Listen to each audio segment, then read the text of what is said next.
चलो भाई, आज हम लोग पढ़ाई करेंगे 22 से लेकर 28 फरवरी का जो भी करंट अफेयर क्वेश्चन है, एक एक करके हम लोग देखते हैं। सबसे पहला सवाल ये पूछा जाएगा कि हाल फिलहाल में, ध्यान रखना, महिला शांति सैनिक मीटिंग या कॉन्फ्रेंस इस बार कहाँ आयोजित की गई। यह जो मीटिंग की गई थी महिला सैनिक को लेकर, ये बेटा भारत में पहली मीटिंग थी, इसकी पहली मीटिंग थी। और यह मीटिंग कहाँ आयोजित की गई, तो न्यू दिल्ली में आयोजित की गई। ऐसा इसलिए कि भारत सरकार महिला सैनिकों पे ज्यादा फोकस कर रहे हैं।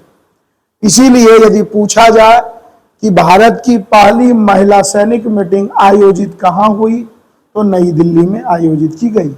इसमें इसका मेन मकसद होगा महिला बटालियन को ज्यादा से ज्यादा प्रिपेयर करना, ठीक है, बड़े अच्छे से इन्हें डेवलपमेंट करना। अगला बेटा सीधा सा सवाल पूछा जाएगा कि हाल फिलहाल में एक बंदा चर्चे में रहे हैं जिनका नाम है अजय कुमार भल्ला। क्लियर है? तो अजय कुमार भल्ला जी के बारे में यदि देखोगे तो ध्यान रखना बेटा, यह मणिपुर के गवर्नर है। सीधा सा सवाल दे देगा कि मणिपुर के गवर्नर कौन है, तो कौन है भाई? भल्ला जी हैं, अजय कुमार भल्ला जी। अगले सवाल की ओर बढ़ते हैं। अगला सवाल सीधा है बेटा कि अभी हाल फिलहाल में इटली की पीएम कौन है। तो इटली में ध्यान रखना, अभी हाल फिलहाल में जो पीएम है वो महिला बनी है और उसका नाम बेटा है जॉर्जिया मेलोनी। ये आपके एग्जाम में कई बार पूछा भी जा चुका है कि जॉर्जिया मेलोनी किस देश की पीएम है, तो इटली की। क्लियर है? इटली के बारे में यदि हम बेटा बात करें तो कई बार क्वेश्चन यहां से पूछा जाता है कि इटली की राजधानी क्या है, तो इटली की राजधानी रोम है। यह एक यूरोपीय कंट्री है, यह भी ध्यान रखना। विश्व की सबसे प्रसिद्ध जो बेटा चर्च है वह भी इटली के रोम में ही स्थित है। और विश्व में चर्च के जो हेड होते हैं, कौन होते हैं? पोप होते हैं, वो यही अपॉइंट किए जाते हैं। एक तो ये हो गया। कई बार आपके एग्जाम में यह बेटा पूछा जाता है FAO फूड एग्रीकल्चर ऑर्गेनाइजेशन का हेडक्वार्टर कहाँ है। यह क्वेश्चन कई बार पूछा गया है कि FAO का हेडक्वार्टर कहाँ है, तो इटली की राजधानी रोम में। पिछले कई क्लास में मैं आपको एक क्लास में बताया हूं कि यूरोप की यदि हम बात करें बेटा, तो यूरोप का सबसे एक्टिव वॉल्केनो ज्वालामुखी केंद्र इटली में ही स्थित है, जिसका नाम क्या है भाई? खा गए? बताओ भाई। जिसका नाम सिसिली आइलैंड पे स्थित है, जिसे हम लोग सिसिली द्वीप के नाम से भी जानते हैं। यूरोप का सबसे वॉल्केनो विस्फोटक सेंटर। ऐसा नहीं कि मैं बताया नहीं हूं। अगले सवाल की ओर बढ़ते हैं बेटा। अगला सवाल सीधा सा पूछा जाएगा कि Dubai open tennis tournament, Dubai में अभी टेनिस टूर्नामेंट हुआ है, दुबई ओपन टेनिस टूर्नामेंट में फाइनल में किस देश के खिलाड़ी विनर बने, तो रूस के बने हैं। और खास बात यह है बेटा कि इस खिलाड़ी का जो नाम है मीरा आद्रीवा है, और यह मात्र कितने वर्ष के हैं, तो 17 वर्ष के। तो यदि आपसे पूछा जाए कि दुबई ओपन टेनिस टूर्नामेंट जो इस बार हुआ है, फाइनल मुकाबला जिसके साथ भी हुआ, विनर कौन बने हैं, तो रशिया के मीरा आद्रीवा। क्लियर है? और यह इनका एज बेटा कितना है, तो मात्र 17 साल में यह कारनामा कर गए। क्लियर है? अगला सवाल बेटा सीधा सा पूछा जाता है स्टैटिक जीके में। सीधा सा, ये करंट अफेयर नहीं है, स्टैटिक जीके। ये पूछा जाएगा विश्व का पहला खिलाड़ी कौन है जिन्होंने दोहरा शतक लगाया था। तो पहली बार सचिन तेंदुलकर ही वर्ल्ड का पहला खिलाड़ी है जिन्होंने दोहरा शतक लगाया। और दोहरा शतक भाई यो किस वर्ष लगाया है? 2010। हाल फिलहाल में आपको यह भी मैं रिपीट करते जा रहा हूं जो मुझे चीजें याद आ रही है। 2025 में मैं आपको बताया हूं सचिन तेंदुलकर को एक अवार्ड दिया गया है जिसका नाम क्या है भाई, लाइफ टाइम अचीवमेंट अवार्ड इन्हें दिया गया। तो यह भी नजरअंदाज चीजें नहीं कीजिएगा। अब ये नहीं याद करना इन्हें भगवान कहा जाता है, ये सब नहीं पूछा जाएगा, जो एग्जाम के पर्पज से है उसके बारे में। अगला बेटा सीधा सा सवाल पूछा जाएगा आपके एग्जाम में, बढ़िया क्वेश्चन है। GIS ग्लोबल इन्वेस्टर और समिट, मतलब पूरे विश्व स्तर पर इन्वेस्ट करने के लिए एक मीटिंग बुलाई गई थी। और यह मीटिंग बेटा बड़ा अच्छा क्वेश्चन है, यह मीटिंग बुलाई गई, कहां बुलाई गई? भोपाल। भोपाल कहां पड़ता है? तो मध्य प्रदेश का क्या है भाई, कैपिटल। सीधा सा पूछ दिया जाएगा कि पूरे ग्लोबल स्तर पर इन्वेस्ट करने के लिए एक समिट की गई 2025 में। यह सम्मेलन कहां हुआ? तो कहां आयोजित किया गया भाई? तो भोपाल में आयोजित किया गया। इसके बाद यहीं से बेटा थोड़ा देख लो, आप लोगों को पता है यहां के सीएम कौन है भाई? मध्य प्रदेश के सीएम कौन है? मोहन। और उसके बाद यहां से यह भी पूछा जाएगा कि मध्य प्रदेश के गवर्नर कौन है? तो पटेल नाम से याद रखना, मंगू भाई पटेल है, तो पटेल भी नाम याद रहेगा तो अपना काम चल जाएगा। क्लियर है? क्वेश्चन बड़े अच्छे अच्छे बन रखे हैं। अब आगे देखते हैं क्वेश्चन। कई बार आपके एग्जाम में इतने अल्टर क्वेश्चन दे देते हैं जिसका कोई हाथ पैर नहीं होता है और इसमें आप लोग बड़े जल्दी फंस जाते हैं।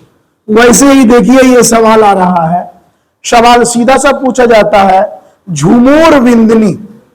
सवाल ध्यान से समझना, झूमोर बिंदनी यह बेटा एक लोकल डांस है, लोक नृत्य है। ऐसे सवाल आपके एग्जाम में आते हैं तो बच्चे बमुश्किल से कर पाते हैं। तो झूमोर बिंदनी क्या है? एक लोक नृत्य है। और यह कहां की लोक नृत्य है? तो यह असम राज्य की लोक नृत्य है। यह लोक नृत्य शुरू कब होती है? तो जो मुख्य रूप से बेटा चाय बागान की जो खेती करते हैं ना, जब पत्तियां बड़े अच्छे से हो जाए, चाय की प्राप्ति किससे होती है? पत्तियों से होती है। जब ये पत्तियां तोड़ने लगते हैं तो वहां पे उस समय फेस्टिवल ये मनाते हैं जिसका नाम क्या है? झूमोर विंदनी। तो असम के लोग बागों के द्वारा, खास करके महिलाओं के द्वारा यह प्रक्रिया पूरी की जाती है। अगला क्वेश्चन यदि देखते हैं बेटा तो सीधा सा ये पूछा जाएगा कि रियो ओपन खिताब, रियो बेटा जगह कहां है बताओ? ब्राजील में है, रियो डी जेनेरियो, बहुत बड़ा शहर है। तो यदि पूछा जाए कि हाल फिलहाल में एक गेम हुआ है रियो ओपन, क्लियर है? रियो बेटा जगह है, मैं पहले भी बता चुका हूं, रियो जगह कहां का है भाई? ब्राजील का एक बहुत बड़ा शहर है जिसका नाम ही है रियो डी जेनेरियो। यह भी ध्यान रखना। हालांकि यहां से बहुत सारे सवाल बनते हैं लेकिन करंट अफेयर का जो है वही चर्चा करेंगे। अभी रियो ओपन जो खिताब है लगातार 2 बार जीतने वाले खिलाड़ी कौन है? तो जीतने वाले जो बेटा खिलाड़ी हैं वो रहने वाले कहां के हैं? अर्जेंटीना के टेनिस खिलाड़ी हैं। सीधा सा सवाल देगा और उसका नाम क्या है? Sebastian wise. Sebastian wise. तो कई बार ऐसे भी सवाल आते रहते हैं। क्लियर है? अगला जो बेटा क्वेश्चन है 110% बहुत ही लाजवाब सवाल है। क्यों मैं बता रहा हूं अभी खुद आपको मालूम चल जाएगा। भारत के IIT संस्थान जो है मद्रास ने बड़ा अच्छा कारनामा किया है। ये बेटा एक ऐसा ट्रैक बना रहे हैं जिसका नाम है हाइपर लूप ट्रैक। यह एक ट्यूब के अंदर ट्रेन चलाएंगे। ये आश्चर्य की बात है। बड़ा सा ट्यूब बनेगा एक गुफा के तरह जैसे बनते हैं और इसी के अंदर क्या चलेंगे? ट्रेन। और यह बनाने वाली कंपनी कौन है? IIT मद्रास। और इन्होंने बेटा प्रयोग भी किया है, ध्यान रखना। ये जो है मुख्य रूप से इसमें ट्रेन की जो बेटा स्पीड होगी आप इमेजिन कर सकते हैं 1200 किलोमीटर पर आवर। तो कहीं ना कहीं भारत बहुत तेज गति से तरक्की कर रहे हैं, और यदि ऐसा हो गया तो दुनिया में ऐसा ट्रेन बनाने वाला अभी तक कोई नहीं है, और इसका सफल परीक्षण भी हो चुका है। क्लियर है? ट्रायल के तौर पे यदि देखा जाए बेटा, तो इसका ट्रायल जो है 422 मीटर के एक ट्रैक बनाए गए हैं जो ट्यूब के बनेंगे, जिसका नाम क्या है? Hyperloop track. क्लियर है? ट्यूब के अंदर ही जाएंगे, जहां स्टेशन रुकना है। तो आप इमेजिन कीजिए 1200 किलोमीटर पर आवर होगा तो क्या होगी इसकी स्पीड। तो ऐसे गवर्नमेंट बड़े अच्छे अच्छे काम कर रहे हैं, इसीलिए तो हमारा देश कब तक विकसित देश बन जाएगा? 2047 तक। क्लियर है? तो बड़ा अच्छा ये सवाल है। इसके बेटा इसके बाद देखा जाए, देखो ऐसे सवाल कहते हो कहां से पूछा जाता है, ये सवाल उठा जहां तहां से। एक जगह है बेटा ऋषिकुल्या, ऐसा लगता है किसी का नाम है। ये ऋषिकुल्या जो जगह है बेटा, ये मुख्य रूप से किस राज्य का हिस्सा है? तो उड़ीसा राज्य का, भुवनेश्वर के आसपास एक प्लेस है। और यहां पे विश्व का सर्वाधिक एक प्रजाति पाई जाती है, जिसका नाम क्या है? Olive Ridley. मैं पढ़ाया हूं बहुत पहले, यह कछुआ की प्रजाति है। यदि पूछा जाए विश्व का सबसे बड़ा प्लेस ओलिव रिडले को, कछुआ की प्रजाति का मेन सेंटर कहां है? राज्य पूछेगा उड़ीसा, देश पूछेगा भारत, जगह पूछेगा तो क्या हो जाएगा भाई? ऋषिकुल्या जगह। ओलिव रिडले के बारे में यदि पूछा जाए तो कई बार पूछा गया है कि इनमें से कौन सी कछुआ की प्रजाति है। ठीक है, नाम दे देगा, या ओलिव रिडले क्या है? तो ओलिव रिडले क्या है भाई? यह एक कछुआ की प्रजाति। क्लियर है? तो ऐसे ऐसे सवाल आते रहते हैं एग्जाम। अगले सवाल के बारे में बेटा बात करें तो कई बार यह भी पूछा जाता है, एक जगह है बेटा गहीर माथा, गाहिर माथा भी कहते हैं। यह एक बेटा अभ्यारण्य है, नेशनल पार्क है। ये पहला सवाल तो यही पूछा जाएगा, जी जो गाहिर माथा है वो है कहां? तो उड़ीसा में है। किसके लिए फेमस है? तो ये जो कछुआ की प्रजाति है ना, तो गाहिर माथा विश्व का सबसे बड़ा कछुआ नेशनल पार्क है। तो गाहिर माथा है कहां? उड़ीसा में। किसके लिए फेमस है? जैसे एक सिंह वाले गेंडे के लिए भारत में कौन फेमस है? काजीरंगा। गिर नेशनल पार्क किस लिए फेमस है? लॉयन के लिए है। टाइगर स्टेट किसे कहते हैं भाई? मध्य प्रदेश को कहते हैं।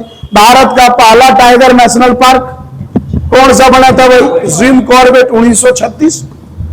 ठीक है, वैसे में से ये बढ़िया सवाल है गाहिर माथा नेशनल पार्क। ठीक है, सवाल कभी एग्जाम में बेटा गलत नहीं पूछे जाते हैं। बालक पढ़ता नहीं है तो क्या होगा? और रियल में बालक पढ़ने वाले अब रहे कहां? बस गप्पे जितना उड़ा लो। अगले सवाल की ओर बढ़ते हैं। अगला सवाल बेटा यह पूछा जाता है, सीधा पूछा गया है कि राष्ट्रीय वन्य जीव बोर्ड, बड़ा अच्छा सवाल यह भी है, राष्ट्रीय वन्य जीव बोर्ड की बैठक 2025 में कहां हुई और किसने किया? तो 2025 में जो बैठक हुई है बेटा, राज्य पूछेगा तो आप क्या जवाब देंगे? गुजरात। तो वन से रिलेटेड है, जंगल से रिलेटेड है, तो इसकी मीटिंग जो बुलाई गई है किस नेशनल पार्क में? गिर नेशनल पार्क में। गिर नेशनल पार्क कहां है? गुजरात। और इसके अध्यक्ष कौन है भाई? तो इसकी अध्यक्षता जो किए हैं भारत के प्रधानमंत्री के द्वारा किया गया। क्लियर है? अगले सवाल की ओर बढ़ते हैं भाई।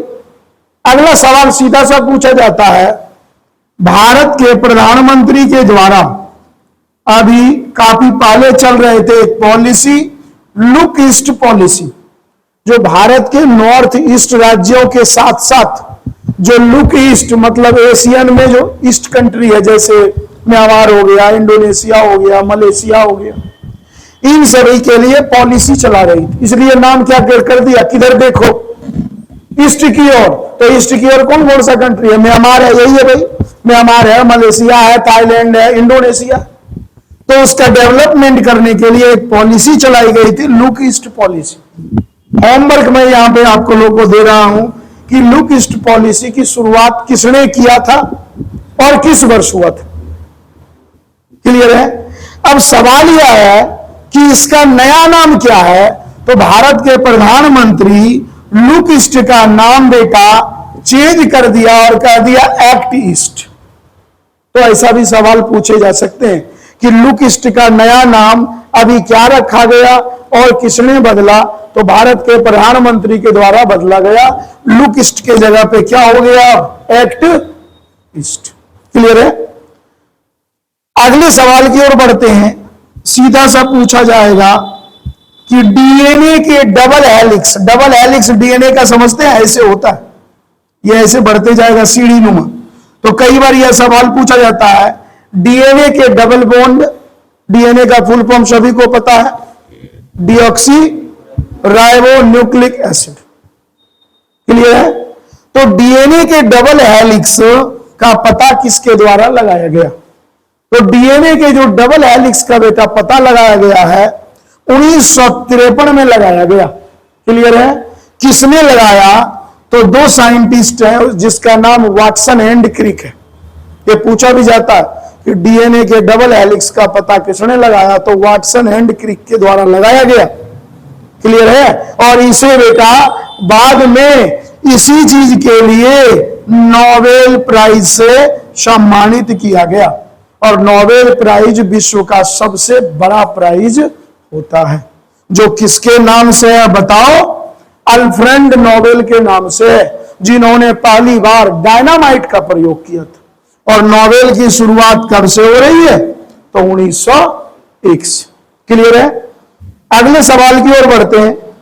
अगला बड़ा अच्छा सवाल है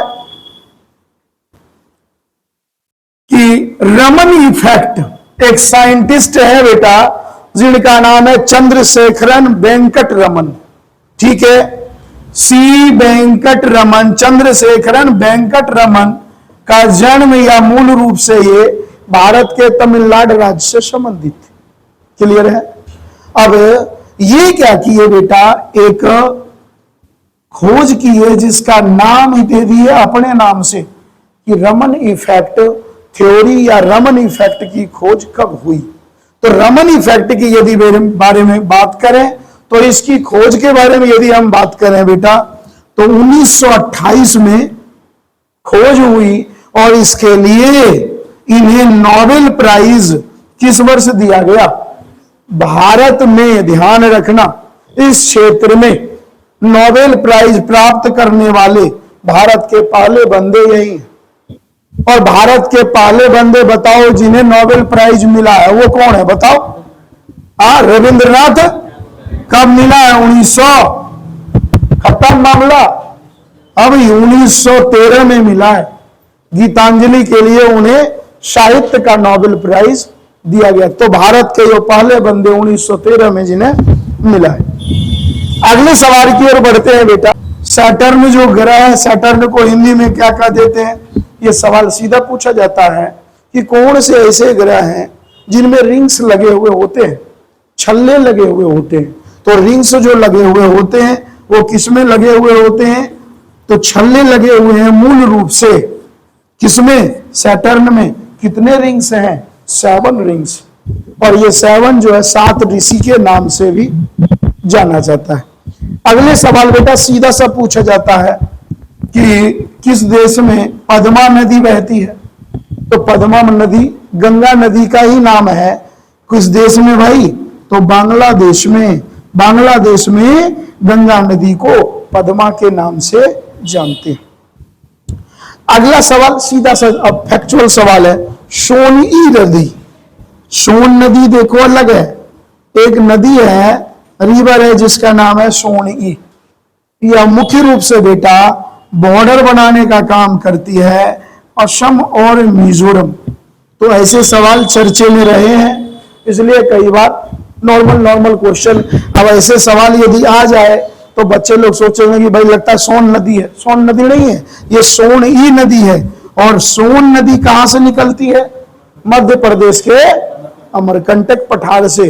और यह अपना वाटर सोनपुर में बिहार के पटना के पास किस में मिला देती है? तो गंगा नदी में मिला देती है। कुछ और प्रश्न है, देखते जाओ।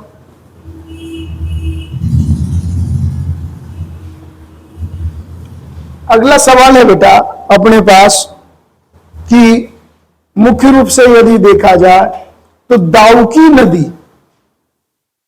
दाउकी, जिसे बेटा देखा जाए तो उमंग टोक या उमगोट नदी भी कहते हैं। तो दाउकी नदी या उमगोट नदी एक ही नदी का दो नाम है। यह मुख्य रूप से कहां से वाटर सप्लाई करती है या किस राज्य में स्थित है? तो यह किस राज्य में स्थित है? मेघालय। रेंडमली क्वेश्चन ऐसे होते हैं, ये दुखी करने वाले क्वेश्चन होते हैं, इसलिए वन लाइनर है। दाउकी रिवर पूछा जाए या उमगोट नदी पूछा जाए, दोनों एक ही नदी का दो नाम है और यह मुख्य रूप से कहां पाई जाती है ये नदी? तो मेघालय राज्य में। क्लियर है? अगले सवाल की ओर बढ़ते हैं। अगला सवाल यह पूछा जाता है बेटा फेनी नदी कहां है?